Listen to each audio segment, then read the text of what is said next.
মহান রব্বুল আলমিনের দরবারে রব্বুল আলমিন আমাদেরকে পবিত্র রমজান মাস আমাদেরকে আল্লাহ নসিব করছেন। রমজান মাসের গুরুত্ব বুঝাবার জন্য দেওয়ার জন্যে আল্লাহ রসুল সাল্লাল্লাহু আলাইহি ওয়াসাল্লাম সাহাবায়ে কেরামদেরকে নিয়ে দোয়া করতেন, আল্লাহুম্মা বারিক লানা ফি রজব ওয়া শাবান ওয়া বাল্লিগনা রমাজান। আল্লাহ রাব্বুল আলামিন আমাদের হায়াতকে বাড়াইয়া রমজান পর্যন্ত পৌঁছাইয়া দিয়েছেন। শুকরিয়া তান বলি আলহামদুলিল্লাহ। রমজান মাসের ব্যাপারে আপনারা জানেন, আবার স্মরণ করায় দেওয়ার জন্য বলছি। আল্লাহ রসুল সাল্লাল্লাহু আলাইহি ওয়াসাল্লাম রমজান মাসটাকে 3টা ভাগে ভাগ কইরা আমাদেরকে শুনাইছেন। রমজানের প্রথম 10 দিন আল্লাহর রহমতে ভরা, দ্বিতীয় 10 দিন মাগফিরাতে ভরা, তৃতীয় 10 দিন আল্লাহ রাব্বুল আলামিন রাখছেন বান্দা বান্দীদেরকে বিশেষ করে জাহান্নাম থেকে মুক্তি দেওয়ার জন্য। আল্লাহ রাব্বুল আলামিন রহমানুর রহিম, তিনি সবসময় রহমানুর রহিম, সবসময় দয়া, সবসময় মায়া। কিন্তু আবার রমজান মাসের প্রথম 10 দিনের ব্যাপারে বলছেন রহমতে ভরা। সব কাজের ব্যাপারে, সব বিষয়ের মধ্যে একটা স্পেশাল জিনিস থাকে। কি জিনিস?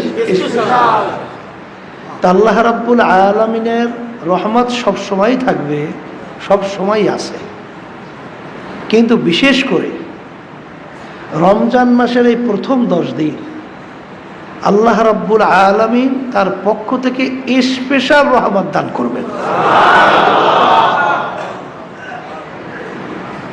দ্বিতীয় 10 দিন মাগফিরাতে ভরা, অর্থাৎ আল্লাহ রাব্বুল আলামিন বান্দাবান্দীকে সব সময় মাফ করেন, মাফ করবেন, সব সময় মাফ করে করবেন। কিন্তু আবার মাগফিরাতে ভরা মানে, অর্থাৎ রমজান মাসের বিশেষ করে মধ্যম 10 দিনে আল্লাহ রাব্বুল আলামিন বান্দাবান্দীকে মাফ করবেন। এক কথায় বলা যায় নিয়ম ছাড়া। বান্দাবান্দী মাফ চাবে তো মাফ। মান সামা রমাদানা ঈমানা ওয়া ইহতিসাবা গুফিরা লাহু মা তাকাদ্দামা মিন যামবি। যে আল্লাহর বান্দাবান্দী রমজান মাসে রোজা রাখবে, ঈমান মানে বিশ্বাস। বিশ্বাসটা কি? আল্লাহ রাব্বুল আলামিনের হুকুম, কুতিবা আলাইকুমুস সিয়াম। এই হুকুমটা কার? আল্লাহ। শুধু তোমাদের উপরে আমি রমজান মাসে রোজা ফরজ করছি তাই না, আগের নবীর উম্মতদের ভিতরে আমি ফরজ করছিলাম। অর্থাৎ রমজানের রোজা শোনার পরে ভয় পাবা না, আমি আগে থেকে এই নিয়ম চালু করছি। আগের আদম আলাইহিস সালাম থেকে শুরু করে যত নবী রাসূল দুনিয়াতে আসছেন, সব নবী রাসূল উম্মতদের উপর আল্লাহ রাব্বুল আলামিন রমজান মাসে রোজা ফরজ করছিলেন। কেন? এর মাধ্যমে তোমাদের ভিতরে আল্লাহর ভয় পয়দা হবে। কথা ঠিক কিনা? তাই রমজান মাসের ভিতরে আল্লাহ রাব্বুল আলামিন বান্দা বান্দীকে মাফ করবেন যদি ঈমান সহকারে সওয়াব পাওয়ার আশায়, ঈমান সহকারে সওয়াব পাওয়ার আশায় যারা রমজান মাসে রোজা রাখবে, রাইখে আল্লাহ রাব্বুল আলামিনের কাছে দোয়া করবে। আল্লাহ রাব্বুল আলামিন, আল্লাহ রাসূল সাল্লাল্লাহু আলাইহি ওয়াসাল্লাম বলেন, তার পিছনের সব গুনাহ মাফ, সব গুনাহ মাফ করে দেবে। তাই রমজান মাসে আল্লাহ রাব্বুল আলামিন মাফ করবেন, স্পেশাল মাফ। কি মাফ? স্পেশাল। আর শেষের 10 দিন আল্লাহ রাব্বুল আলামিন রাখছেন বিশেষ করে বান্দা বান্দীকে জাহান্নাম থেকে মুক্তি দেওয়ার জন্য। আল্লাহ রাব্বুল আলামিন সবসময় বান্দা বান্দীদেরকে জাহান্নাম থেকে মুক্তি দেবেন, কিন্তু রমজান মাসের ব্যাপারটা স্পেশাল। রমজান মাসের ব্যাপারটা কি? অর্থাৎ বান্দাবান্দি মাপ চাবে তো আল্লাহ রাব্বুল আলামিন মাফ করে দেবেন। আসল মূল ব্যাপারটা হলো, যাদের ঈমান আছে, যারা আল্লাহকে বিশ্বাস করে, যারা আখিরাতকে বিশ্বাস করে, তারা তো এই কথার গুরুত্ব এমনভাবে দিবে, যেমন ওমর ফারুক রাদিয়াল্লাহু তাআলা আনহু, আপনারা জানেন ঈদের দিন, ঈদ মানে খুশি। ঈদ শব্দের অর্থ কি? খুশি। প্রত্যেক জাতির কিন্তু একটা খুশির পর্ব আছে। হিন্দুদের ওদের বড় খুশির পর্ব দুর্গা পূজা, খ্রিস্টানদের বড় খুশির পর্ব বড়দিন, মুসলমানদেরও কিন্তু খুশির দিন আছে, বিশেষ করে দুই ঈদ, ঈদুল আযহা আর ঈদুল ফিতর। তাই এই ঈদ মানে খুশি। অন্যান্য বিজাতিদের খুশির ভিতরে শুধু গুনাহ, চিত্ত বিনোদন, অশ্লীলতা, বেহায়াপনা। আর মুসলমানদের খুশির মধ্যেও ইবাদত, সওয়াব, আল্লাহ গুনাহ মাফ করে। তাহলে ঈদের দিন সবাই খুশি করবেন, কিন্তু ওমর ফারুক রাদিয়াল্লাহু তাআলা আনহু ঘরের দরজা বন্ধ করে কাঁদতেছে। তাদের ঈমানের অবস্থানটা কেমন, তাদের বিশ্বাসটা কেমন ছিল? আর আপনার আমার ঈমানের অবস্থা কি? আপনার আমার বিশ্বাসের অবস্থা কি? ঘরের দরজা বন্ধ করে কান্দে। লোকেরা বলে, আমি ঘরের দরজা বন্ধ করে কাঁদতেছেন, আজকে ঈদের দিন, খুশির দিন, আর আপনি ঘরের দরজা বন্ধ করে কাঁদতেছেন। আমিরুল মুমিনিন অর্ধেক দুনিয়ার রাজত্ব করছিলেন, বাংলাদেশের মতো প্রায় 200 দেশের রাজা, তিনি ঘরের দরজা বন্ধ করে কান্দে। আমির কেন কান্দে? তিনি বলতেছিলেন, জিবরাইল আমিন দোয়া করছে, আল্লাহ রাব্বুল আলামিন দোয়া শিক্ষা দিয়েছেন। দোয়া কবুল হওয়ার জন্যে আল্লাহ রাসূল সাল্লাল্লাহু আলাইহি ওয়াসাল্লাম আমিন বলছেন। 3টা দোয়ার ভিতরে একটা দোয়া হলো, জিবরাইল আলাইহিস সালাতু ওয়াসসালাম বলতেছেন, আল্লাহ রাসূল সাল্লাল্লাহু আলাইহি ওয়াসাল্লাম, আপনার উম্মতেরা, আল্লাহর বান্দা বান্দিরা রমজান মাসের রোজা পাইছে। এই সুযোগ পাওয়ার পরেও যারা তার জীবনের সব গুনাহ মাফ করায় নিতে পারলো না, তার জীবনের সব গুনাহ মাফ করায় নিতে পারলো না, ওর ধ্বংস হোক। আল্লাহ রাসূল সাল্লাল্লাহু আলাইহি ওয়াসাল্লাম বলছেন, আমিন। আল্লাহ আপনি কবুল করেন।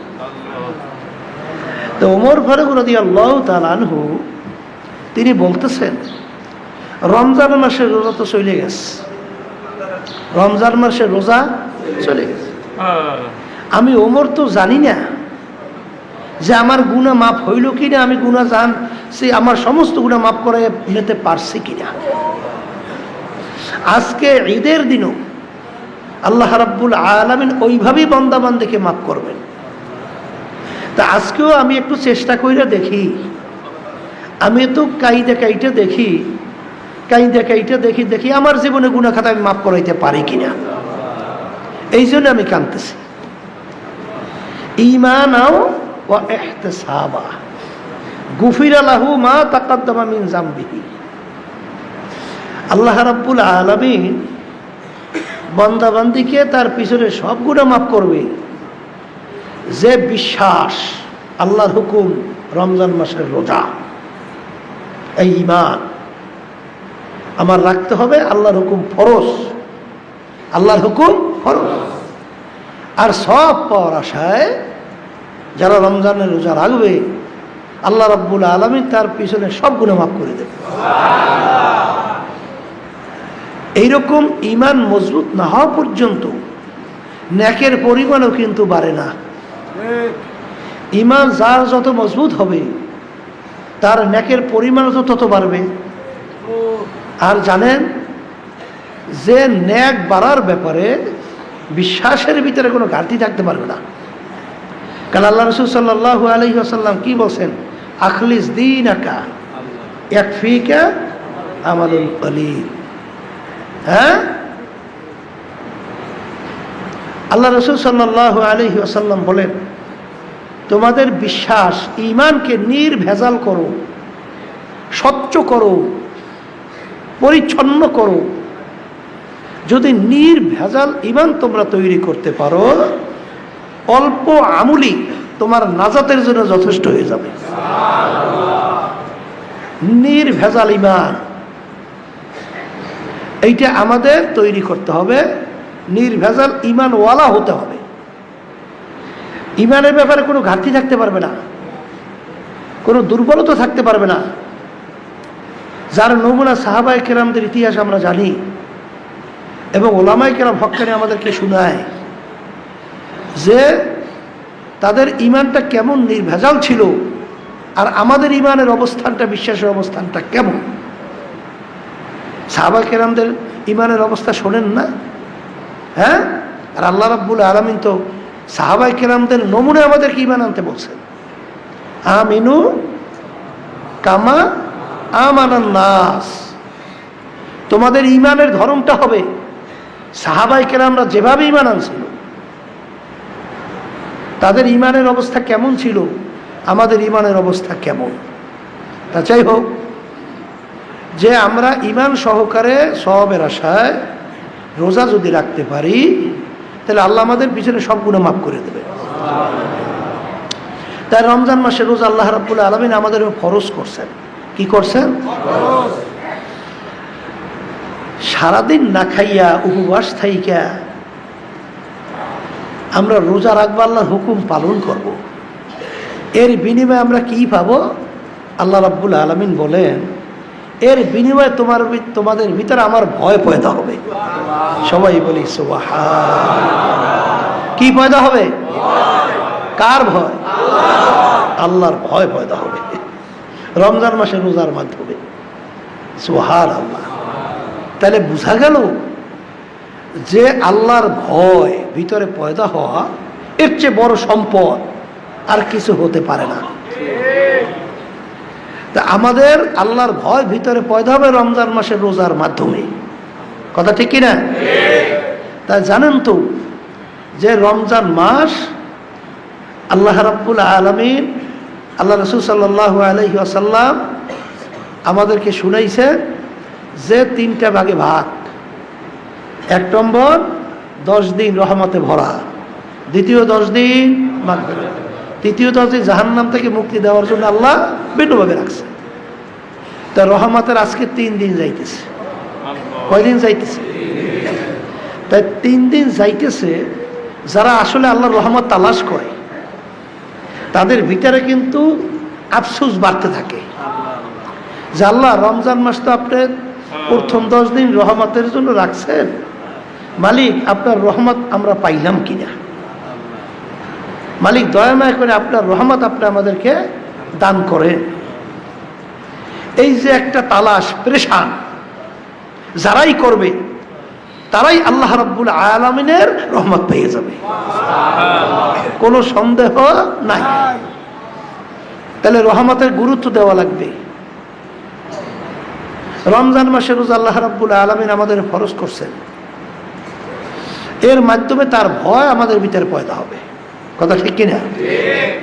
এখন আপনার আমার ভিতরে আল্লাহর ভয় পয়দা হলো কিনা, আর আল্লাহর ভয় কি সম্পদ, হাদিসের ভিতরে আসছে আত-তাকওয়া মিলাকুল হাসানাত, সমস্ত নেকির মূলই হলো আল্লাহর ভয় ভিতরে পয়দা হওয়া। এখন আপনার আমার ভিতরে আল্লাহর ভয় পয়দা হইতেছে কিনা, হইছে কিনা, এইটা বোঝার জন্যে মুফতি আবুল লাইস রহমতুল্লাহি আলাইহি 7টা আল্লাহর ভয় সম্পর্কিত প্রমাণের জন্য বলছে যে এইটা যদি তোমার থেকে প্রমাণিত হয়, যেমন নাকি একটা জিহ্বা, একটা তোমার অন্তর, আর একটা হলো তোমার চক্ষু, আর একটা হলো তোমার হাত, আর একটা হলো তোমার পেট, আর একটা হলো তোমার পা, আর একটা হইল তোমার ইবাদত বন্দেগীর মধ্যে আল্লাহর ভয় পয়দা হয়েছে কিনা। এইটা যখন প্রকাশিত হবে তখন বুঝতে পারবা যে আল্লাহর ভয় তোমার ভিতরে পয়দা হয়েছে।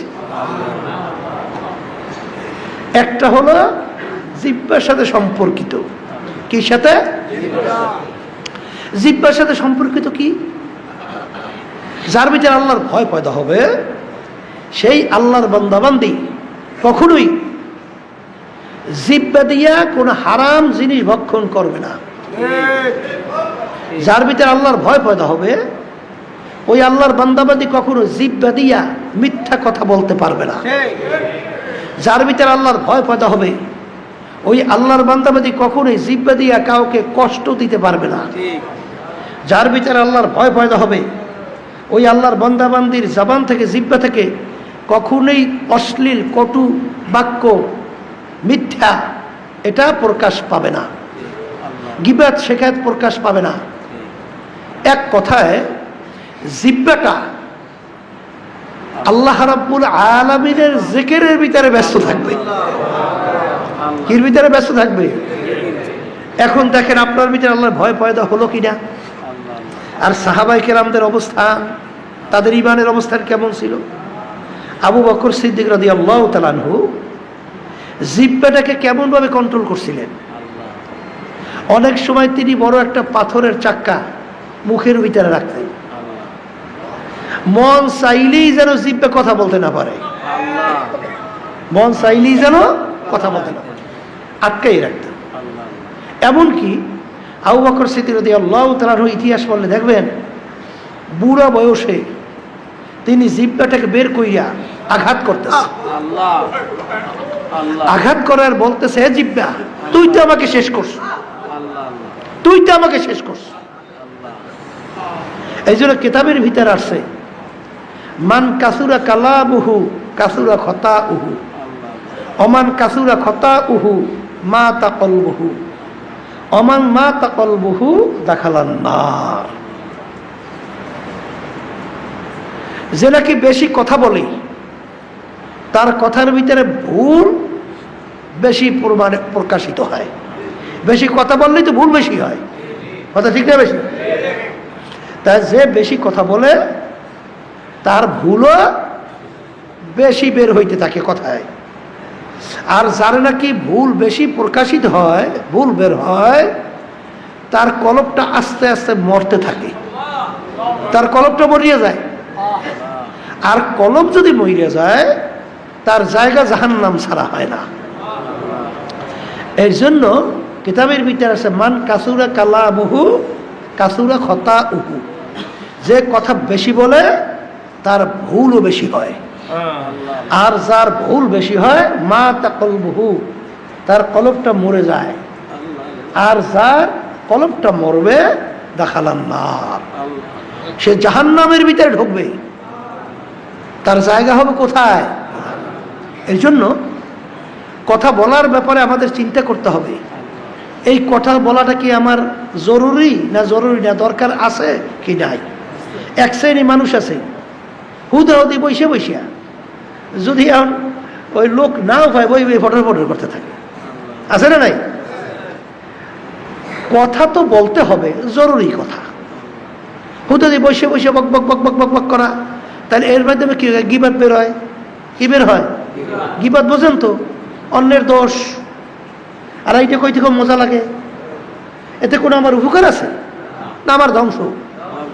তাহলে বোঝা গেল যে যে নিজের উপকার না বুঝে এ বোকা না। এই জন্য দেখবে যত আল্লাহর ওলিদের ইতিহাস, সাহাবায়ে কেরামদের ইতিহাস, তারা কিন্তু কথা কম বলতেন, প্রয়োজন ছাড়া খুব একটা কথা বলতেন না।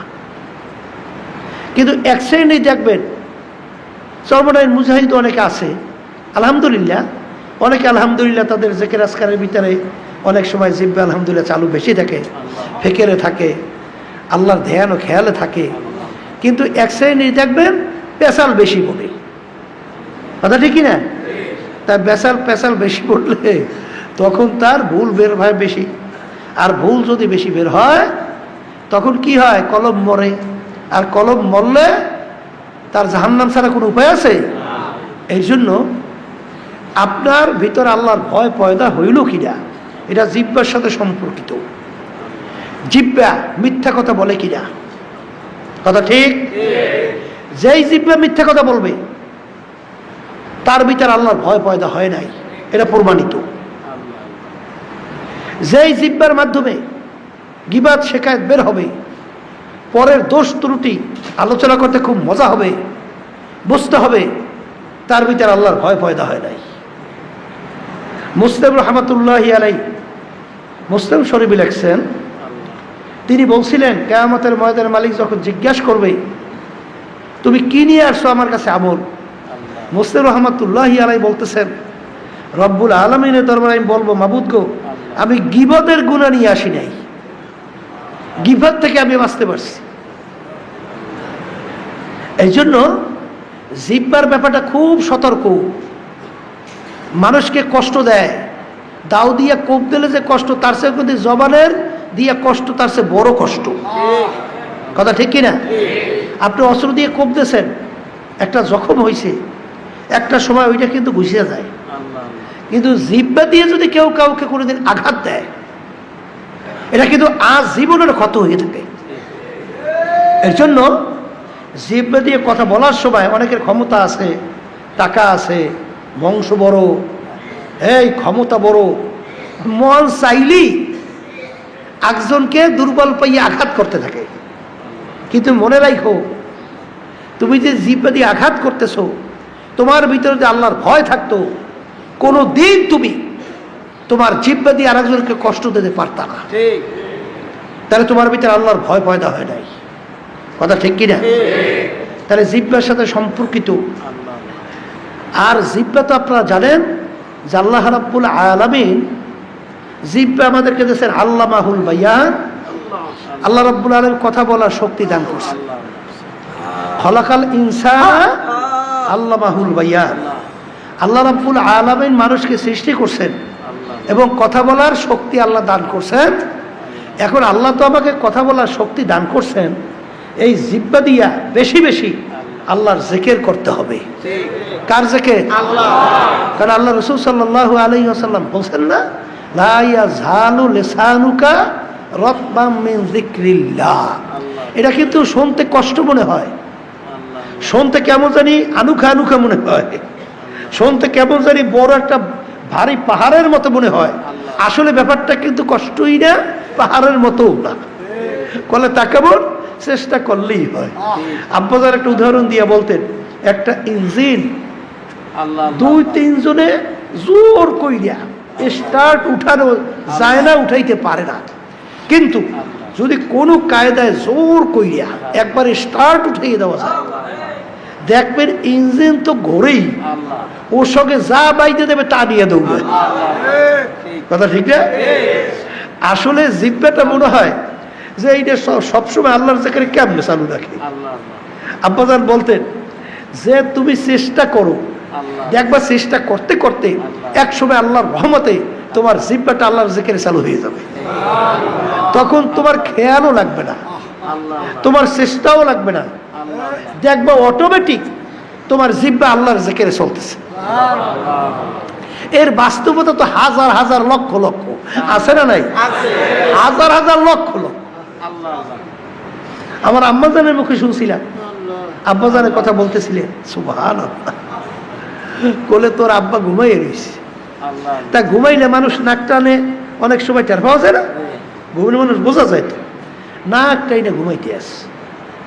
তা আমি গেছি পাশে, যাইয়ে দেখি নাক টাইনে ঘুমায়, কিন্তু তাকাইয়ে দেখি জিহ্বাটা আল্লাহর জিকিরে উঠতেছে এবং নামতেছে, আল্লাহর জিকিরে উঠতেছে এবং নামতেছে। সুবহানাল্লাহ। লা ইয়াজালু লিসানুকা রাতবাম মিন যিকরিল্লাহ। এ আমার উম্মতেরা, একটা মুহূর্ত আল্লাহর জিকির ছাড়া জবান খালি রেখো না। তাইলে আল্লাহর জিকির যত বেশি চালু করতে পারবেন ততই আপনার জিহ্বা কন্ট্রোল হবে। তখন ওই জিহ্বা বেহুদা কথা বলতে সুযোগ পায় না। তখন ওই জিহ্বা দিয়া গীবাত শেখায়েত, অন্যের দোষ, এইটা আলোচনা করার সুযোগ পায় না। ওই জিহ্বা দিয়া অন্য মানুষকে কষ্ট দেওয়ার মতো শব্দ বের করার সুযোগ পায় না। কথা ঠিক কিনা? আর যখনই আল্লাহর জিকির জবানে জারি হবে, জারি হইলে তার অন্তরের ভিতরে আল্লাহর খেয়াল পয়দা হবে। আর আল্লাহর খেয়াল যখন ভিতরে বান্দার পয়দা হয়, তখন ওই বান্দাবান্দি তখন ইচ্ছা করলেই আর একজনকে কষ্ট দেওয়ার জন্য কথা বলতে পারে না। তখনই তার খেয়াল আসে যে আমি যে কথা বলতেছি, এই কথার মাধ্যমে আল্লাহর বান্দাবান্দি যে কষ্ট পাবে, এটা তো হক্কুল ইবাদ। গিবাত শিকায়ত তো হক্কুল ইবাদ। হক্কুল ইবাদ তো আল্লাহ রাব্বুল আলামিন মাফ করবেন না। বান্দাবান্দি যতক্ষণ মাফ না করবেন, কিয়ামতের ময়দানে ওই কঠিন মুহূর্তে কেউ কাউকে মাফ করবে, কেউ কাউকে সওয়াব দেবে, এ চিন্তা করা যায়? কথা বলে, এ চিন্তা করা যায়? আর দুনিয়ার ভিতরে বিয়ে মাফ করা বড় কঠিন, আর কিয়ামতের মনে কঠিন দিনে ওই সময় আপনাকে মাফ করবে, এ বড় কঠিন ব্যাপার। এই জন্য সেই আল্লাহর বান্দাবান্দি যার ভিতরে ঈমান আছে, যারা আল্লাহকে ভয় করে, তারা কখনোই তারাই জবান দিয়া জিহ্বা দিয়া কখনই কোনো আল্লাহর বান্দাবান্দি থেকে কষ্ট দেবে না। তখন সে গিবত শিকায়ত করবে না। তখন এই জিহ্বা দিয়া সে কখনোই হারাম মাল ভক্ষণ করবে না। কথা ঠিক কিনা?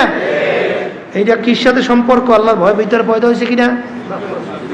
জিহ্বার সাথে সম্পর্ক। কির সাথে সম্পর্ক? এইটা কিন্তু আপনার যখন জিহ্বা কন্ট্রোল হবে, তখন মনে করবেন যে আল্লাহর ভয় আপনার ভিতরে পয়দা হয়েছে। আর জিহ্বা যদি এলোপাতারি চলতেই থাকে আর আপনি খুব দরবেশ, আসলে আপনার আল্লাহর ভিতরে ভয়, আল্লাহর ভয় আপনার ভিতরে পয়দা হয় নাই। 2 নম্বর হলো এটা অন্তরের সাথে সম্পর্ক। কি সাথে? অন্তরের সাথে সম্পর্ক। শোনেন, অন্তরের সাথে সম্পর্কটা কি? অন্তরের ভিতরে হিংসা, বিদ্বেষ, পরের ব্যাপারে শত্রুতা, এগুলো তৈরি কোন জায়গায় হয়? অন্তরের ভিতরে। আপনার অন্তরের ভিতরে আর একজনকে ধ্বংস করার জন্যে বিভিন্ন পরিকল্পনা কোথায় হয়?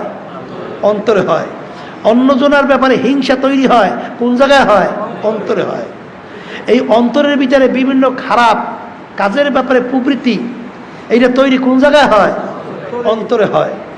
তাই যদি অন্তরের ভিতরে আপনার এই ধরনের আল্লাহর হুকুমের বিরুদ্ধে, আল্লাহ রসুল সাল্লাল্লাহু আলাইহি ওয়াসাল্লামের বিরুদ্ধে যেই কাজগুলো যায়, এগুলো যদি আপনার ভিতরে তৈরি হয়, অন্তরের মধ্যে হিংসা বিদ্বেষ তৈরি হয়, তখন বুঝতে হবে যে আপনার ভিতরে আল্লাহর ভয় পয়দা হয় নাই। আপনার ভিতরে আল্লাহর ভয়, বলেন, আপনার ভিতরে আল্লাহর ভয় পয়দা হয় না। এটা অন্তরের সাথে সম্পৃক্ততা। কথা ঠিক কিনা? তৃতীয় হইল এইটা আপনার চক্ষের সাথে সম্পর্ক। কি সাথে সম্পর্ক? যেই আল্লাহর বান্দাবান্দির ভিতরে আল্লাহর ভয় পয়দা হবে, ওই চক্ষু কখনোই হারাম বস্তুর দিকে নজর যাবে না। কথা ঠিক কিনা?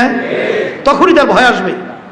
ওদিকে তাকাইলে আল্লাহ বেজার, ওদিকে তাকাইলে আল্লাহ বেজার, এই চিন্তা কইরেই ওই আল্লাহর বান্দাবান্দি ফট কইরা তার চক্ষু ফিরিয়ে নিয়ে আসবে। রাস্তার ভিতরে আমরা হাঁটা চলা করি, অনেকেই তো দোয়া চায়, আসলে বাস্তবতা তো তাই। এই চক্ষু একটা সুন্দরী মেয়েদের দিকে তাকাইতে তো ভালোই লাগবে, এটা তো মনেই চায়। কথা ঠিক না? আবার একটা মেয়ে সুন্দর একটা ছেলের দিকে তাকাইতে তো ভালোই লাগবে। কথা ঠিক না? বা ঠিক? যখন আল্লাহর ভয় তোমার ভিতরে পয়দা হবে, তখন চক্ষু টপ কইরা আল্লাহর ভয় ওদিক থেকে ফিরিয়ে নিয়ে আসবে। যে এদিকে তাকানো আল্লাহ পছন্দ করে না, আমি ওদিকে তাকাবো না, যা হোক কষ্ট, এই কথা বললে সে চক্ষু ফিরিয়ে নিয়ে আসবে। কথা ঠিক কিনা? কোন হারাম বস্তুর দিকে তখন তার চক্ষু যাবে না।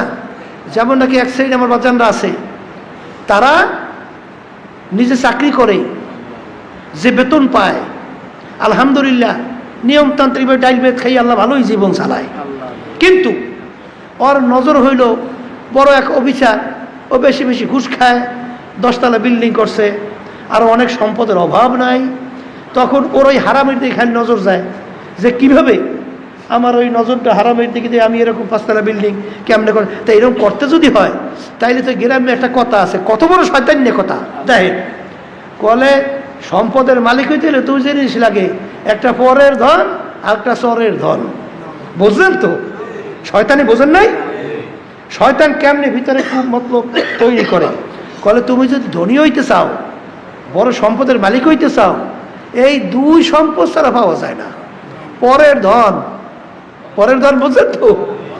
অন্যের সম্পদ কিভাবে কৌশল করিয়া আত্মসাৎ করা যায়, এইটা পরের ধন। আর চরের ধন বুঝেন না? মানে ওই চরের ভিতরে আগে শোনেন নাই খালি মারামারি হরদারি কথা, বুঝেন নাই? লাইঠেলি বাহিলি অর্থাৎ ডাকাতগিরি করিয়া তারপর ওই চর দখল করিয়া নিজের সম্পদ বাড়ানো, পরের ধরার চরের ধন। সম্পূর্ণ শয়তানি একটা কথা শিখাইয়া ওদিকে তোমার চক্ষু যাওয়া, কথা ঠিক কিনা? এই আল্লাহর বান্দারা, পর্দা আলে মা বোনেরা শোনেন, এক শ্রেণী আমার বাজাররা আছে, আবার পর্দা আলে এক শ্রেণী আমার মা বোনরা আছে। আল্লাহ রাব্বুল আলামিন তার ঘরে স্ত্রী দান করছেন, কথা ঠিক না? কিন্তু তারপরেও তার নজর অন্য অন্য মহিলার দিকে, কথা ঠিক না? ঠিক। মানে তার স্ত্রীর দিকে তাকাইয়া তার তৃপ্তি হয় না, তখন তার চক্ষু অন্য হারামের দিকে, হয়তোবা শালীর দিকে অথবা অন্য অন্য জাতের সঙ্গে দেখা দেওয়া জায়েজ নাই, তাদের দিকে চক্ষু নজর যাওয়া, এইটা কি হারাম না হালাল? হ্যাঁ, এই হারাম।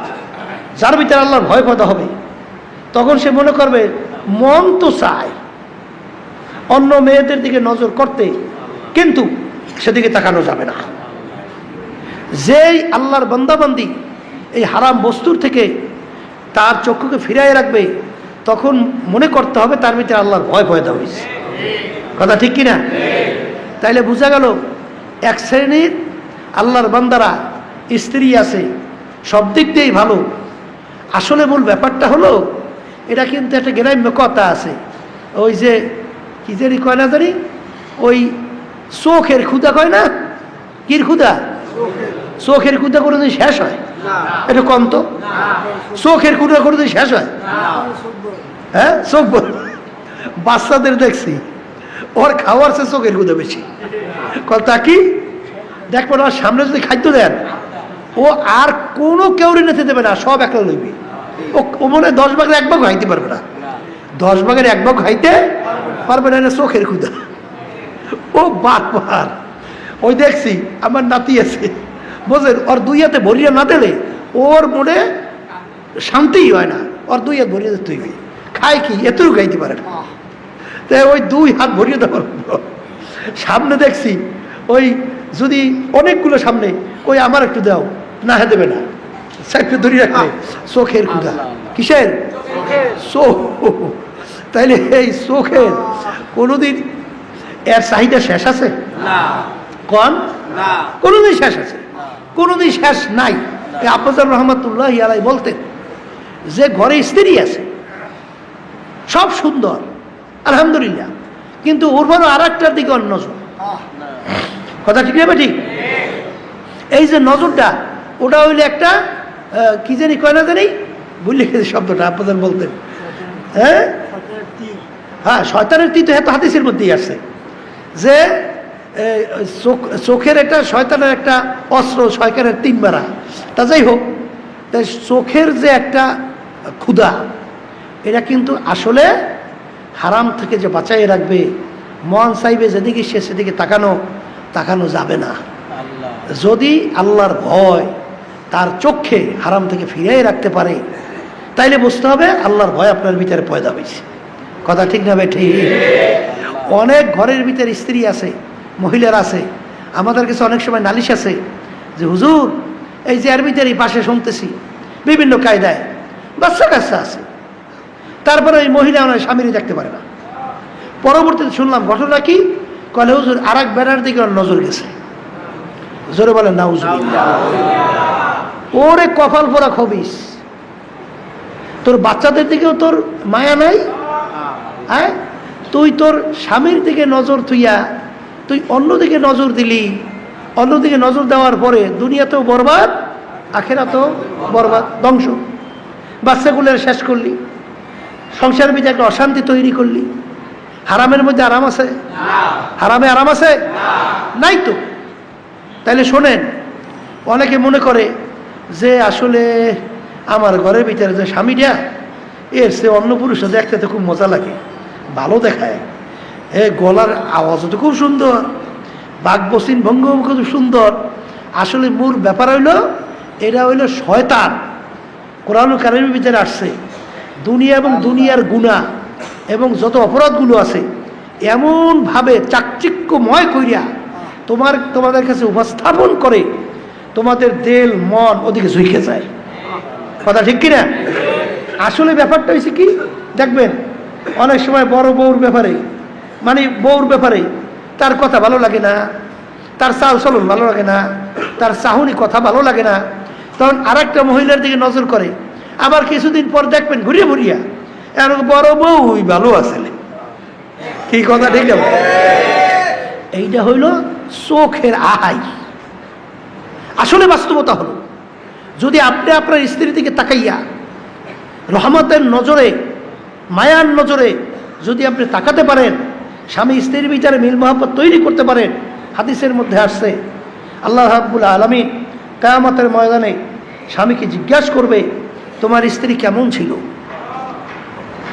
যদি স্ত্রী ভালো হয়, তার স্বামী খেদমত, কথা অনুযায়ী, আদব আখলাক, আমুলি, নামাজি, দিনদার, ভালো চরিত্রের যখন হয়, তখন স্বাভাবিক স্বামীর কাছে স্ত্রীর ব্যাপারে ভালো লাগে না?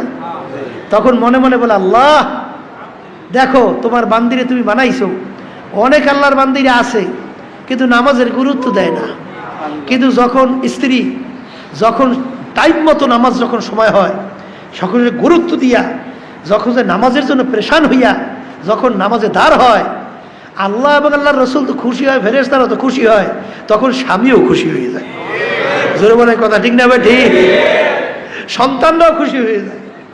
ওই সেদিনকার গেছিলাম মাহফিলের মধ্যে, তখন এক চরমনের মুজাহিদ, সে আমাকে বলতেছিল কিছুদিন আগে তার আম্মা ইন্তেকাল করছে। বলতেছে, হুজুর আমার মাঝে কত আল্লাহওয়ালা ছিল। তখন সে বিবরণ দিয়ে বলতেছিল, হুজুর সে আল্লাহওয়ালার বিবরণ কোনো শেষ করা যায় না। এমনকি তার স্বামী যদি অনেক সময় সবকের ব্যাপারে অনীহা করত, সবক বাদ দিত, তখন স্ত্রী বলতেছে, কি ব্যাপার কি আপনি আজকে সবকটা আদায় করলেন না? তখন এই কথা বলতেছে, আর ছেলেটা বারবার খালি আমার কাছে কাঁদতেছে, অনেক বয়স্ক, বারবার বলতেছে আমার মা এত আল্লাহওয়ালা ছিল। যখন নাকি এরকম ঘরের স্ত্রীরা যখন আল্লাহওয়ালা হয়, তখন স্বামী খারাপ হইলেও তখন স্বামীর মন কিন্তু খুশি হয়ে যায় যে মাশাআল্লাহ আমার স্ত্রী খুব দিনদার। এইরকমভাবে স্বামী যদি আল্লাহওয়ালা হয়, তখন স্ত্রীর মনটা খুশিতে ভরিয়ে যায় যে আমার স্বামী আলহামদুলিল্লাহ, সে কোরআনুল কারীম তেলাওয়াত করে, 5 ওয়াক্ত নামাজ জামাত সহকারে পড়ে, সে মিথ্যা বলে না, অন্য মহিলাদের সে তার নজর নাই। আসলে মূল ব্যাপারটা হলো, ঘরের ভিতরে আমরা স্মরণ দিয়ে ভরিয়ে রাখবেন, কিন্তু কোনো স্বামী যদি অন্য মেয়েদের প্রতি ভিন্ন নজর থাকে, আপনি স্ত্রীরা স্মরণ দিয়ে সাজাইয়ে রাখবেন, কিন্তু ওই স্ত্রীর কিন্তু মুখে কোনো সময় আপনি হাসি পাবেন না, কখনোই তার থেকে ভালো আচরণ বা তার আন্তরিকতা কখনোই পাবেন না। কিন্তু আপনি না খাইয়েও যদি 2 বেলা থাকে, কথার কথা 1 বেলা যদি না খাইয়েও থাকে,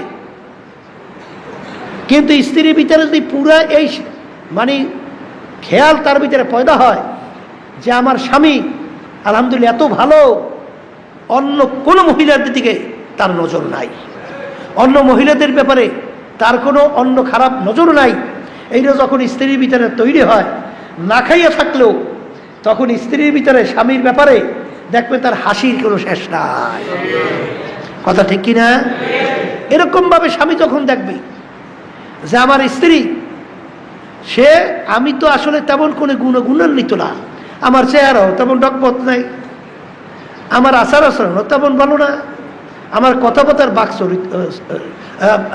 বাকচতুরতাও তত সুন্দর না, অন্য অন্য গুণ তেমন আমার নাই, কিন্তু তারপরে আমার স্ত্রী হ্যাঁ,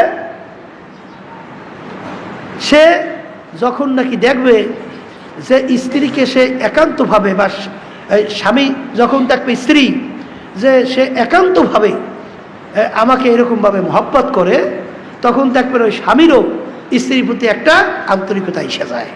কথা ঠিক না ঠিক? তখন সে হাজার অন্য অন্য বিভিন্ন ধরনের করলেও তারপর সব মাপ, সব মাপ, সব কি মাপ। তা কিয়ামতের ময়দানে আল্লাহ রাব্বুল আলামিন যখন জিজ্ঞাসা করবেন তোমার স্ত্রী কেমন ছিল, হে পর্দা আলে মা বোনেরা, যদি স্বামী আপনার ব্যাপারে সার্টিফিকেট দেয় আমার স্ত্রী খুব ভালো ছিল, মালিক আমার স্ত্রী বলো ভালো ছিল, আবার স্ত্রীকে যখন জিজ্ঞাসা করবে স্বামী কেমন ছিল, স্ত্রী যখন সার্টিফিকেট দেবে মালিক আমার স্ত্রী খুব ভালো ছিল বা আমার স্বামী খুব ভালো ছিল, আল্লাহ রাব্বুল আলামিন বলবেন হে বান্দা বান্দি, তোদের এই এই গুনাহ আছে না? কি গুনার অভাব আছে? আসতে কয় দেয় গুনার অভাব আছে? গুনার তো কোনো শেষ নাই। হ্যাঁ, কলে মালিক হ্যাঁ গুনাহ আছে তো। কলে গুনাহ তো আছে, আমি তো মালিক জানি।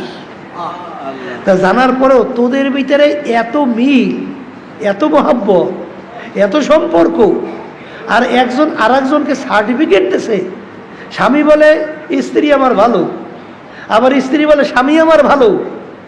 অনেক কিন্তু বাহিরে বড় দরবেশ, খুব দরবেশ, ঘরের ভিতরে স্ত্রীর সঙ্গে এত জ্বালাতন করে, এত খারাপ ব্যবহার করে, এত খারাপ, আসলে প্রকৃত ও আসলে কিন্তু বাহ্যিক বাহিরে ভালো, আসলে লোকটা খারাপ, আসলে লোকটা খারাপ, ও কিন্তু ভালোই না।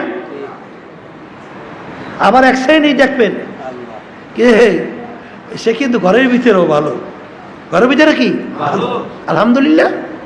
যখন আল্লাহ রাব্বুল আলামিন বলবেন যে হ্যাঁ তোদের গুনার তো অভাব নাই, তাইলে তোরা এই যে তোদের ভিতরে এত আন্তরিকতা, মিল, মহব্বত, এইটা দেখে আমি খুশি হয়ে গেছি। কে খুশি হয়? আল্লাহ খুশি হয়। আল্লাহ খুশি হওয়ার পরে আল্লাহ বলবেন যা গুনাহ আমি জানি, তাই তোদের এই মিল মহব্বতের কারণে যা তোদেরকে আমি মাফ করিয়ে দিলাম, যা সব গুনাহ মাফ, এখন যা বেহেশতে যা। হাদিসের কথা। কিসের কথা? তাইলে আমাদের চক্ষু হারাম অন্য মেয়েদের থেকে যদিও ভালো লাগে, কিন্তু আল্লাহর ভয় ভিতরে পয়দা হওয়ার জন্য এই চক্ষুকে হারাম জিনিসের থেকে ফিরিয়ে রাখতে হবে। হাদিসের মধ্যে আসছে আল্লাহ রাসূল সাল্লাল্লাহু আলাইহি ওয়াসাল্লাম বলেন মান মালা আইনাহু মিনাল হারাম মালাল্লাহু তাআলা ইয়াউমাল কিয়ামা আইনাহু মিনান নার। যেই চক্ষু হারাম বস্তুর দিকে তাকাইয়া তৃপ্তি অর্জন করবে, কি অর্জন করবে? আবার কর, খুব মজা পাইবে। অন্য মেয়েদেরকে তাকাইয়া খুব মজা পাইবে, অন্য হারাম বস্তুর দিকে তাকাইয়া মজা পাবে। হাদিসের ভিতরে আল্লাহ রাসূল সাল্লাল্লাহু আলাইহি ওয়াসাল্লাম বলেন কিয়ামতের ময়দানে যেই আমার উম্মতেরা হারাম বস্তুর দিকে তাকাইয়া নিজে তৃপ্তি অনুভব করবে, কিয়ামতের ময়দানে ওই চক্ষুর ভিতরে আল্লাহ রাব্বুল আলামিন জাহান্নামের আগুন ঢুকাইয়ে দেবে। মান মালা আইনাহু মিনাল হারাম মালাল্লাহু তাআলা ইয়াউমাল কিয়ামা আইনাহু মিনান নার। আল্লাহ রাব্বুল আলামিন তাদের চক্ষের ভিতরে জাহান্নামের আগুন ঢুকাইয়া তার চক্ষুকে, এর অর্থ কি, জাহান্নামের ভিতরে নিক্ষেপ করবে। কথা ঠিক না ঠিক? তাই তোমার ভিতরে আল্লাহর ভয় পয়দা হয়েছে কিনা এইটা বোঝার জন্যে সম্পর্ক কিসের সঙ্গে? চক্ষুর সাথে। কি সাথে? বলেন বলেন, চক্ষুর সাথে। এই জন্য চক্ষু হারাম জিনিস থেকে আল্লাহর ফজল করবে আমরা ফিরিয়ে রাখার চেষ্টা করব না? আল্লাহ আমাকে আমাদের সবাইকে তৌফিক দান করেন। আল্লাহর কাছে চাইলে আল্লাহ দেয় না? দেয় কি দেয় না? এই জন্য হাদিসের ভিতরে আসছে এই রাস্তার ভিতরে চলবেন কেমনে, হারাম থেকে বাঁচবেন কেমনে, হারামের দিকে চক্ষু যাইতেই যাবে। একবার নজর পড়ছে, এখন দ্বিতীয়বার তাকাইতে আপনার মন চায়, এই মেয়েটা দেখতে তো খুব সুন্দরই লাগলো, ওই জিনিসটা তো হারাম, খুব সাজগোজ আছে না এরকম, শরিয়াত বিরোধী, এরকম অনেক জিনিস আছে না, তাকাইতে খুব মজা লাগে। এই তাকানোর পরে একবার নজর পড়িয়ে গেছে, তখন আল্লাহর ভয় যদি আপনার ভিতরে পয়দা হয়, তখন দ্বিতীয়বার আর চাওয়া যাবে না, চোখ নিম্নগামী, আর চাওয়া যাবে না। কথা ঠিক না? ঠিক। হারাম বস্তু দিয়া চোখে প্রশান্তি দেওয়া যাবে না। কথা ঠিক কিনা? যদি এইটা আপনি ফিরিয়ে রাখতে পারেন চক্ষুকে, আল্লাহর ভয় আপনার ভিতরে পয়দা হয়েছে প্রমাণ হবে। কথা ঠিক না? ঠিক। আর একটা সম্পর্ক, আল্লাহর ভয় আপনার ভিতরে পয়দা হয়েছে কিনা, এইটা পেটের সাথে। কি সাথে সম্পর্ক? আবার কন্যা, পেটের সাথে সম্পর্ক। শোনেন, অনেক আল্লাহর বান্দিরা আছে, বিভিন্ন কায়দায় অনেক খাদ্য আছে যেটা তার না। এই যেমন আমাদের অনেক সময় শুনি, এই মহিলাকে বাড়ির ভিতরে আসে, বা বিভিন্ন মহিলাদের ওই স্বামীরা বিভিন্ন জায়গায় কয়টা হয়, আবার মহিলা আমাদের অনেক ছাত্রীও পরে শুনি অন্য মেয়েদের খাদ্য থাকলে সহ্য করতে পারে না, অনেক সময় যখন নাকি সুযোগ পায় চুরি করে খাইয়ে ফেলায়। নাউজুবিল্লাহ। এরকম হয় না? হয় না? এরকম পুরুষও আছে, আছে না নাই? আরে বোর্ডিংয়ের ভিতরে, আমাকে বোর্ডিংয়ে কথা বুঝছেন, সেখানে পাক করা হয়েছে, হিসাব করে পাক করা হয়েছে না? হ্যাঁ, যেমন 500 জনের পাক করা হয়েছে, মাছ 500 জনের, ডিম 500 জনের, তরকারি 500 জনের, ভাত 500 জনের।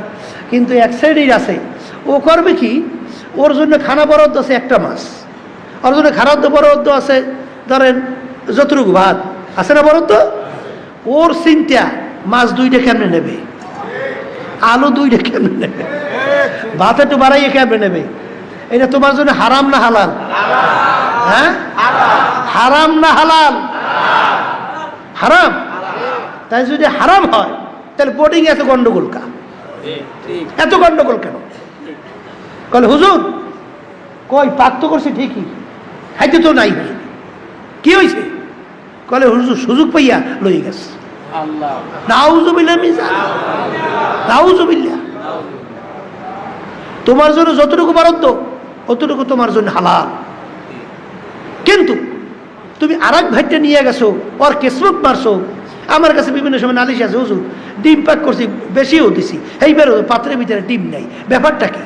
কলে হুজুর কামটা করে কি, ওই তরকারি খাইয়া ওই ডিম ভাতের মধ্যে গুছাই খায়, আবার ঘুরিয়ায় কলে আমার ডিম দেন নাই। আবার গোস্ত পাইয়া করে কি, তাড়াতাড়ি মুখের মধ্যে খাইয়া আবার ভাতের তলে থুইয়া এবার আবার দৌড়িয়া কলে আমার গোস্ত দেওয়া নাই। হারাম না হালাল? পেটের সাথে সম্পর্ক। শোনো আল্লাহর বান্দা বান্দিরা, হে মুসলমান যাদের ঈমান আছে, আল্লাহ রাসূল সাল্লাল্লাহু আলাইহি ওয়াসাল্লাম বলেন, যেই হারাম মালের দ্বারা বা একটা লোকমা হারাম তোমার পেটের ভিতরে ঢুকছে, এই জমিন আসমানের সমস্ত মাখলুকাত ফেরেশতারা তোমাদের জন্য লাআনত করতে থাকে, লাআনত করতে থাকে। আর ওই রক্ত গোশতের সঙ্গে যদি হারাম মিলিয়া যায়, এই মুসলমান, একে আমি বলছি না, আল্লাহ রাসূল বলছেন সাল্লাল্লাহু আলাইহি ওয়াসাল্লাম, কিসের ঈমানদার? এত খাই খাই কেন? তুমি কি আখিরাত বিশ্বাস করো না? তুমি কি জাহান্নামের আযাব চিন্তা করো না? তুমি কি কোরআনুল কারীম বিশ্বাস করো না? তুমি কি আল্লাহর হাদিস বিশ্বাস করো না? আল্লাহ রাসূল সাল্লাল্লাহু আলাইহি ওয়াসাল্লাম বলেন, যেই হারাম মালের দ্বারা রক্ত এবং গোশত তৈরি হবে, তার জায়গা জাহান্নাম ছাড়া হবে না। আমি বলছি না, আল্লাহ রাসূল সাল্লাল্লাহু আলাইহি ওয়াসাল্লাম বলছেন। হ্যাঁ, পেটের সাথে সম্পর্ক, পাইলেই খায়, পাইলেই খায়, পাইলেই ঢুকায়। এটা হারাম না হালাল এই চিন্তা করে না, তোমার ভিতরে আল্লাহর ভয় পয়দা হয় নাই, পাইলেই খাও। এটা ঘুষ না সুদ না পরের না এটা আমার হক, এটা চিন্তা না কইরা পট করে পয়সা খাইয়ে লাইছে। এটা পেটের সাথে সম্পর্ক, তোমার ভিতরে আল্লাহর ভয় পয়দা হয়েছে কিনা এটা প্রমাণিত হবে তোমার উদরের সঙ্গে, পেটের সঙ্গে, যে হারাম বস্তু পাইলেই তুমি খাও কিনা। যদি তুমি হারাম বস্তু ভক্ষণ করো, বুঝতে হবে তোমার ভিতরে আল্লাহর ভয় পয়দা হয় নাই। কথা ঠিক না? ঠিক। আপনারা জানেন না, আমিনু কামা আমানান নাস, সাহাবায়ে কেরাম যেভাবে ঈমান আনছিল, ঈমান সেইভাবে আনো। আমি বলছি না, আল্লাহ বলছেন। ঈমান মানে বিশ্বাস, বিশ্বাসটা এইভাবে করো সাহাবায়ে কেরাম যেভাবে বিশ্বাস করছিল। জানেন ওমর ফারুক রাদিয়াল্লাহু তাআলা আনহু তার ঘটনা বারবার বলা হয়, আবার স্মরণ করে বলছি। এই গোলাম ছিল আজাদ, আজাদ করে দিস। বলছিল তুমি যদি মাঝে মাঝে আমার জন্য খাদ্য নিয়ে আসতে পারো নিয়ে আইসো। গোলাম তো মাঝে মাঝে খাদ্য নিয়ে আসে। যখন জিজ্ঞাসা করতেন কিভাবে কামাই করছো, যখন দেখতেন হালাল তিনি খাইতেন। একদিন পেটেও বড় ক্ষুধা লাগছে। খিদা লাগলে তো বোঝা যায় খিদার ব্যাপারটা কেমন, কথা ঠিক না? পেটে বড় ক্ষুধা লাগছে, ওদিকে গোলামও খাদ্য নিয়ে আসছে। আল্লাহু আকবার, আল্লাহু আকবার। গোলামও খাদ্য নিয়ে আসছে। তখন তিনি জিজ্ঞাসা না করে খাদ্য খাইয়ে ফেলছে। গোলাম বলতেছে, হযরত, হুজুর, আপনি তো সবসময় জিজ্ঞাসা করে খান, আজকে জিজ্ঞাসা না করে খাইলেন। বলে, বাজান, তুমি তো অন্য সময় হালাল উপায়ই আনো, আজকে আমার পেটেও বড় ক্ষুধা লাগছে, মনে করছি হালাল উপায়ই তো আনছো, এই জন্য খাইয়ে ফেলছি। তা বলো বাবা, তুমি কিভাবে কামাই করছো? হে ইমানদার, হে মুসলমান, হে কবরের যাত্রীরা, যারা মরবেন, চিন্তা ভাবনা করে কবর দিকে পা বাড়াও। আবু বকর সিদ্দিক রাদিয়াল্লাহু তাআলা আনহু তিনি যখন জিজ্ঞাসা করলেন, গোলাম বলতেছে, হুজুর, আমি যখন কাফের ছিলাম, জাদুবিদ্যার মাধ্যমে তদবির কইরা একটা লোককে দিছিলাম, তদবিরে সেই লোকটা ভালো হয়েছিল, সেই লোকটার সঙ্গে দেখা, ওই যে ভালো হয়েছে বিনিময়ে আমাকেই খাদ্য দিছে, সেই খাদ্য এই খাদ্য।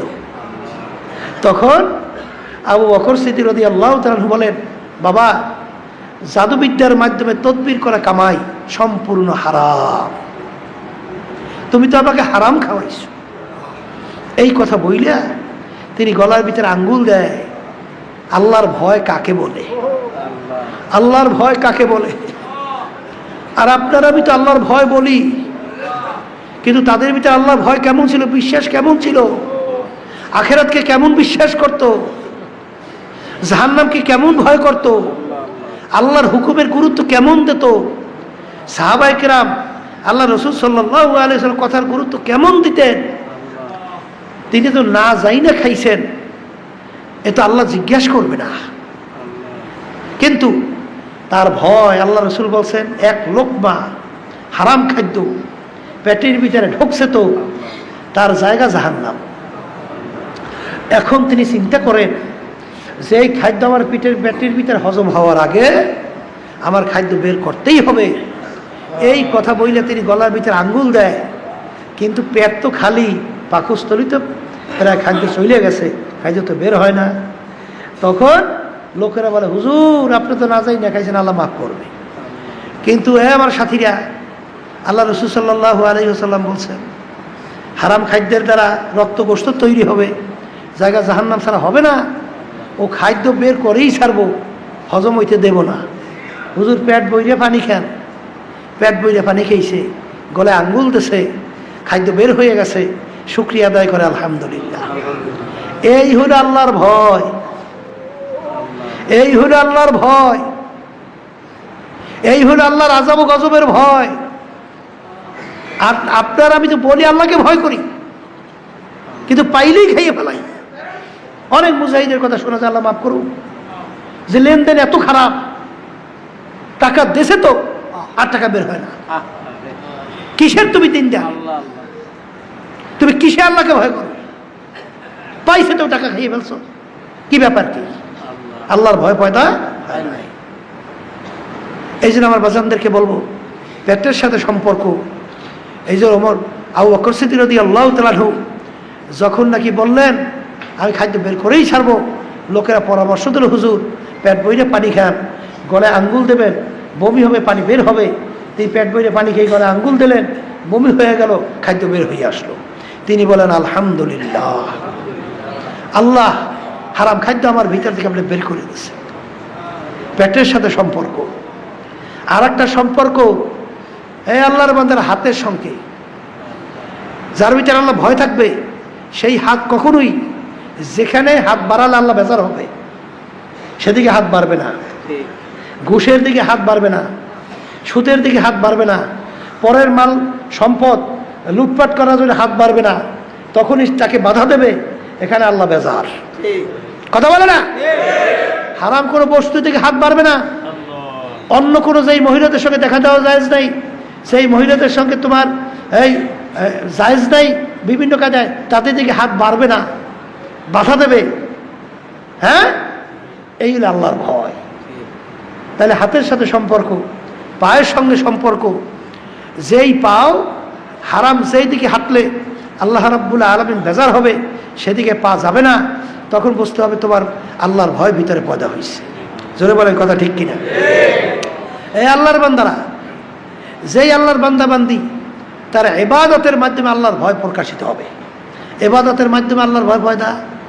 যেই আল্লাহর বান্দা বান্দি আল্লাহকে ভয় করে, সে 5 ওয়াক্ত নামাজ জামাত সহকারে ছাড়বে না?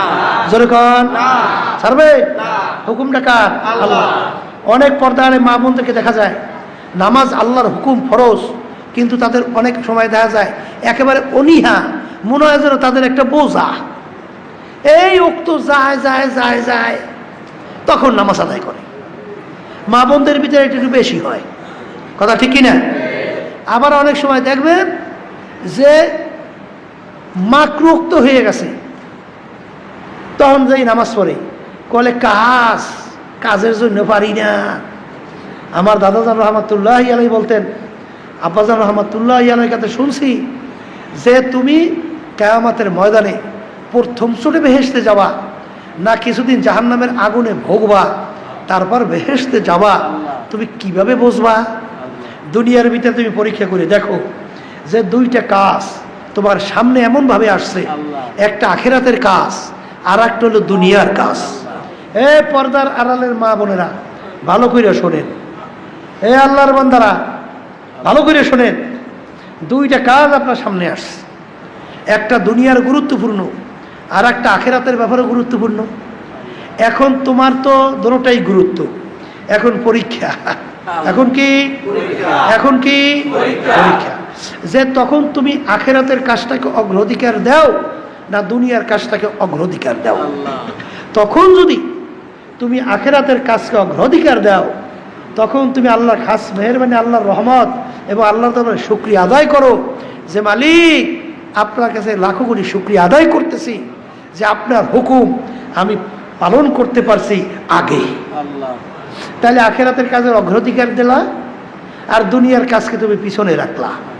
তখন তুমি আল্লাহর ফজল করবে, আশা করা যায় কিয়ামতের ময়দানে তুমি প্রথম চটি ভেসতে ঢুকে যাবা।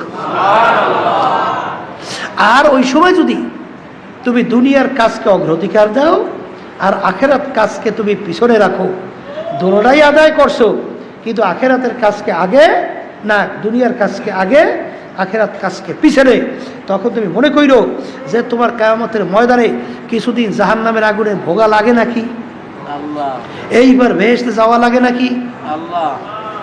তাহলে এই ব্যাপারটা আমাদের লক্ষ্য রাখা আখিরাতের কাজকে অগ্রাধিকার, দুনিয়ার কাজকে পিছনে। কথা ঠিক না? ঠিক। কিন্তু অনেক আল্লাহর বান্দা বান্দিরা আছেন, পর্দা আলে মা বোনেরা আছেন, নামাজ মনে করে আমার বোঝা, আমার বোঝা। নাউজুবিল্লাহ। এই ইমানদার, এ মুসলমান, এইটা গুরুত্ব দেবে কারা? ইমানদাররা, মুসলমানেরা। এই জন্য আমি দেখছি, আল্লাহু আকবার, শোনেন, আয়েশা সিদ্দিকা রাদিয়াল্লাহু তাআলা আনহা বলেন নামাজের গুরুত্ব আল্লাহ রাসূল সাল্লাল্লাহু আলাইহি ওয়াসাল্লাম কিভাবে দিতেন। আয়েশা সিদ্দিকা রাদিয়াল্লাহু তাআলা আনহা বলেন যে যখন নামাজের সময় হইতো, যেই আল্লাহর হাবিব সাল্লাল্লাহু আলাইহি ওয়াসাল্লাম আমাকে এত মহব্বত করে, আমাকে এত ভালোবাসে যে ভালোবাসার কোনো শেষ নাই, কিন্তু যখন নামাজের সময় হতো তখন আল্লাহ রাসূল সাল্লাল্লাহু আলাইহি ওয়াসাল্লাম এমন পরেশান হয়ে যাইত, মনে হয় যেন আমি আয়েশাকে চিনি না। আল্লাহু আকবার, আমি আয়েশাকে চিনি না, এমনভাবে পরেশান হয়ে যেত। আর আয়েশা সিদ্দিকা রাদিয়াল্লাহু তাআলা আনহা বলেন, আর যখন নামাজের সময় হয়ে যেত আমরাও এইভাবে পরেশান হয়ে যেতাম। তাইলে এই হইল আল্লাহর হুকুম, নামাজের গুরুত্ব। তা আপনার ভিতরে যে আল্লাহর ভয় যদি পয়দা হয়, তখন তো আপনার ভিতরে এরকম ইবাদতের গুরুত্ব আসবে। তখন প্রমাণিত হবে আপনার ভিতরে আল্লাহর ভয় পয়দা হয়েছে। কথা বলে না? তাহলে নামাজের গুরুত্ব, এই রোজার গুরুত্ব বলেন, রোজার গুরুত্ব। এরপরে জাকাত আপনার ফরজ হয়েছে। অনেকে জাকাতের ব্যাপার শুনলে মনে হয় এমন কষ্ট, মনে হয় টাকা বাইরে দিতে চায় না, এবার বিভিন্ন কৌশল বাড়ি করে, টাকা দেবে না, এবার ঘুরেই ঘুরেই করে ফতুয়া বাড়ি করা যায় কিনা, বিভিন্ন ধরনের করে, কি করে না। ওরে কপাল ফোরা, আল্লাহ রাব্বুল আলামিন তোমাকে জাকাত দেওয়ান্য বানাইছে। আর এক শ্রেণী আল্লাহর বান্দাবান্দিকে আল্লাহ জাকাত নেওয়ান্য বানাইছে।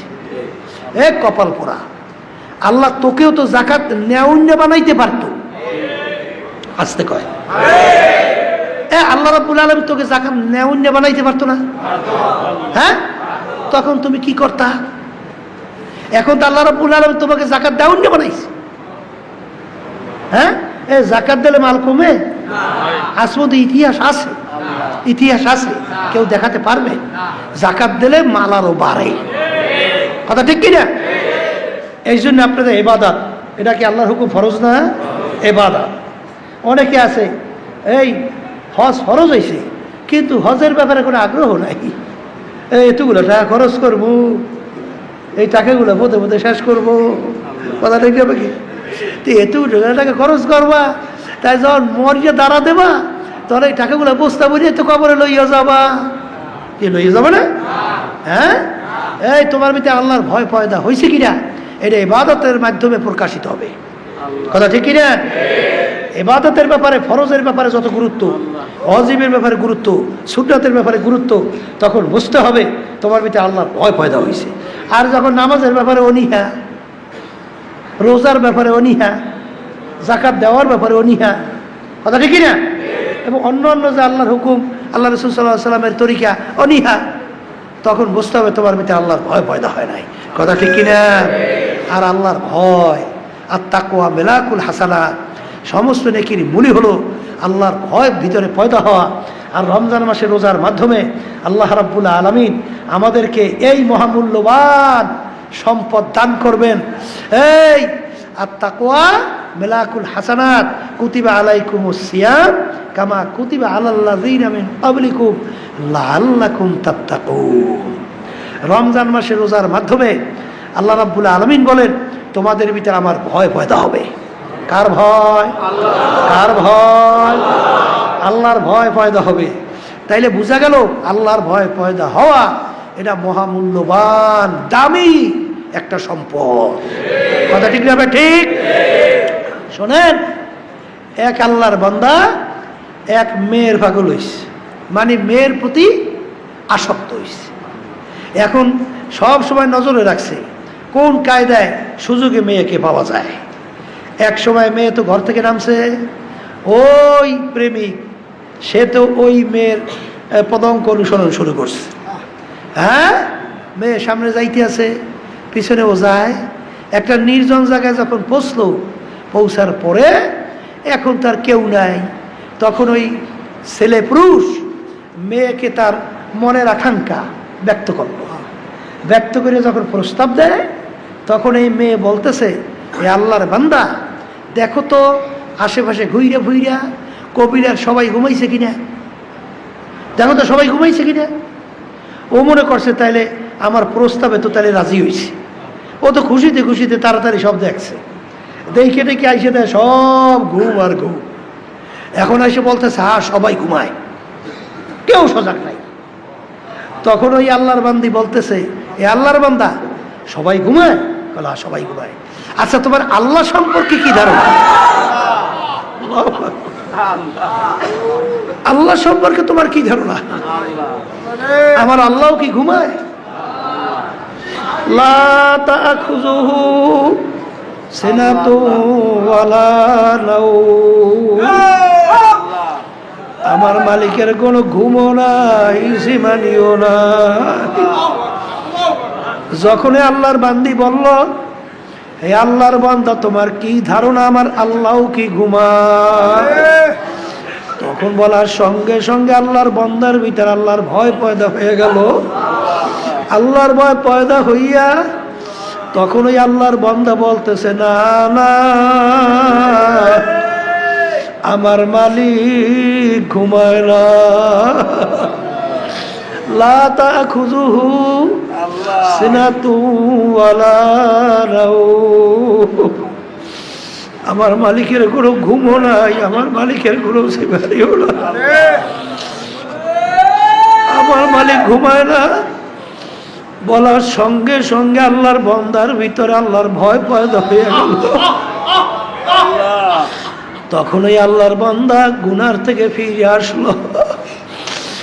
আল্লাহু আল্লাহ। ওই আল্লাহর বান্দা গুনার থেকে ফিরে আসলো, তাওবা করলো। ওই আল্লাহর বান্দা যখন কিছুদিন পর মারা গেল, মারা যাওয়ার পর স্বপ্নের মাধ্যমে একজনের সঙ্গে যখন তার সাক্ষাৎ হইল, সেই জিজ্ঞাসা করে, ভাই আমার মালিক তোমার সঙ্গে কেমন ব্যবহার করছে? তখন ওই আল্লাহর বান্দা বলে, ভাই আমি যে আল্লাহর ভয়ের কারণে গুনার থেকে ফিরে আসছিলাম, আল্লাহ রাব্বুল আলামিন ওই কারণে আমাকে মাফ কইরা দিছে। আম্মা মান খাফা মাকাম রাব্বিহি ওয়া নাহান নাফসা আনিল হাওয়া ফা ইন্নাল জান্নাতা হিয়াল মাওয়া। আল্লাহ রাব্বুল আলামিন বলেন, আরে যেই বান্দা বান্দি কিয়ামতের ময়দানে আমার মালিকের সামনে দাঁড় হবে, আমার মালিকের সামনে দাঁড় হবে, এই চিন্তা করে এই ভয় কইরা যেই আল্লাহর বান্দা বান্দি, আমার মালিক বলেন আমার বান্দা বান্দিরা যারা আমার সামনে দাঁড়াইয়া হিসাব দেওয়া লাগবে, আমার সামনে দাঁড়াইয়া হিসাব দেওয়া লাগবে। আল্লাহু আল্লাহ।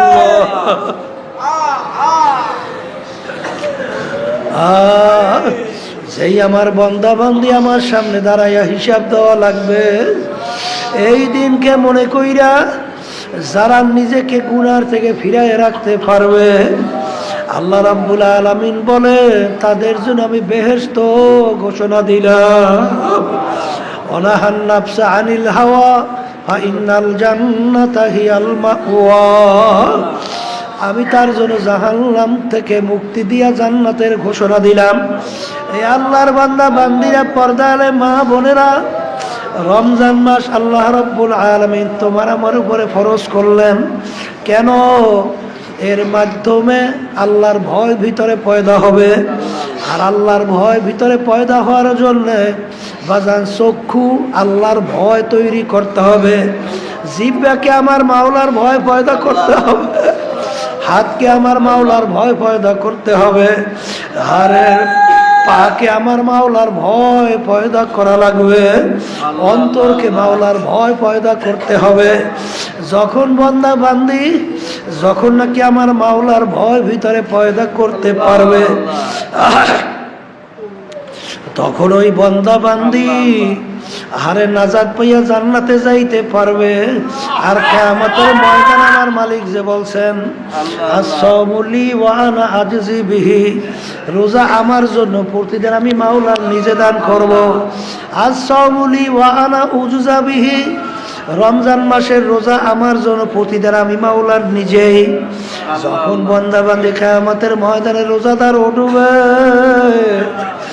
আল্লাহু আল্লাহ। রোজাদারকে আমার মাওলা এত মোহাব্বত করে, আমার মালিক এত ভালোবাসে, এত পছন্দ করে। আরে রোজাদারদের মুখের ঘেরান মেশক আম্বার জাফরানের চেয়েও মাওলার কাছে বেশি মূল্যবান। বাজার যখন পেটের ক্ষুধার কারণে পেটের ক্ষুধার একটা গ্যাস আসে, এটাও কিন্তু আমার মালিকের কাছে খুব পছন্দ। কারণ আমার মালিক গর্ব করে বান্দাবান্দি আমার হুকুম পালন করার জন্যে খানা খায় নাই, পানিও খায় নাই, স্ত্রী সহ তাদের সঙ্গে কোনো আমার হুকুমের বিরুদ্ধাচরণ ব্যবহারও করে নাই। আর এর বান্দা ভাইয়ের ফেরেশতারা যাইনারা বান্দাবান্দি আমার হুকুম পালন করছে, আরে ওদের জন্য আমি কি দেব? সাক্ষী থাকো, জীবনের সব গুনাহ মাফ কইরা দিলাম। ঈমানাও ওয়া ইহতিসাবা গুফিরা লাহু মা তাকাদ্দামা মিন যামবিহি। আল্লাহ রাব্বুল আলামিন আমাদের পিছনে সব গুনাহ মাফ কইরা দেবে। এ কবরের যাত্রীরা, আল্লাহর বান্দারা, এ পর্দার আড়ালের মা বোনেরা, যারা আমার মাওলাকে পাইতে চাও, যারা জাহান্নাম থেকে মুক্তি চাও, যারা বেহেশতের মধ্যে যাইতে চাও, রমজান মাস আসছে, সুযোগ আসছে, এই সুযোগে সদ্ব্যবহার করো। আরে রমজান মাসের রোজা ঠিকঠাক মতো রাখো, আর মালিকের কাছে সবসময় দোয়া করো, মালিক তোমার ভয় আমাদের ভিতরে পয়দা করো। মালিক তোমার বন্দা খাস না বানাইয়া, বান্দি না বানাইয়া কবরে ডাক দিও না। আল্লাহুম্মা আমিন। এ পর্দালে মা বোনের হাত উঠা,